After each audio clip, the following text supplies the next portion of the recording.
Today, we're breaking down how you can actually wear the camouflage without quitting your corporate day job.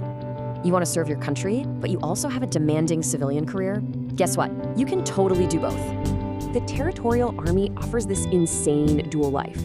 You're a civilian professional by day and a dedicated military officer by calling. So who's eligible? You gotta be an Indian citizen, a college grad, physically fit, and between 18 and 42. Here's the wild part. You literally must be gainfully employed right now. Regular armed forces folks, strictly ineligible. Mark your calendars. Registration runs April 20th to May 19th, 2026, with the big online exam hitting July 12th. Earning that uniform means surviving a brutal 5-step selection gauntlet. Let's quickly break down exactly how it works.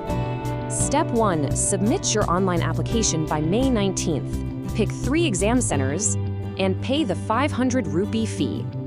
Step 2 is the computer-based test across pan-India centers on July 12th. You gotta pass this to advance. Clear that exam and you hit Step 3. Welcome to the infamous Service Selection Board, or SSB, interview. It's a rough 2-stage process.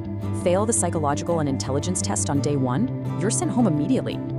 If you actually survive stage 1, prep for Step 4. Strict document verification happening right there at the SSB.